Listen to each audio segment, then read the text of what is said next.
科技應用的總結報告。申請者 Arva Limited 凡建築有限公司，預先批核名單編號 PBS18003， 產品名稱 Dell Precision 3660 Tower CTO Base Workstation 及 Lenovo ThinkPad 14G4。主要功能如下：對建造過程的主要改善如下。創新元素，主要技術 Hardware Upgrade and Software for Technical Execution， 與現行做法及普遍產品型號的比較如下。與預先批核名單內產品及競爭者的比較如下。創新元素，主要技術 Hardware Upgrade and Software for Technical Execution， 與現行做法及普遍產品型號的比較如下。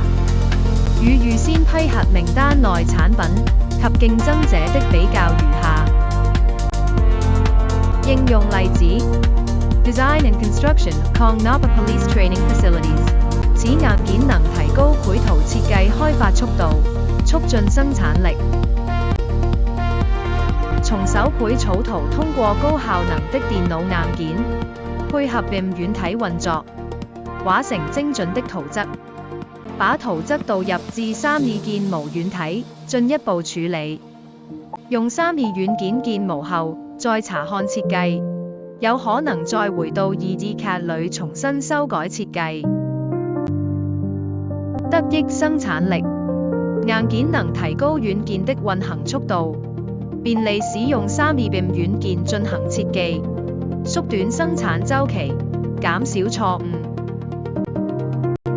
得益環保，改善以下環保效益。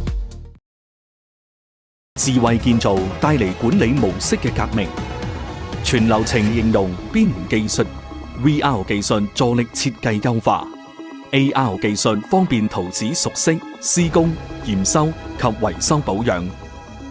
3D 鐳射掃描技術輔助品質檢查 ，MES 生產管理系統實現 MIC 單元件嘅計劃、生產、品質及運輸管理等，提高項目製造執行能力。千里之行，始於足下，大道不孤，為身自圓。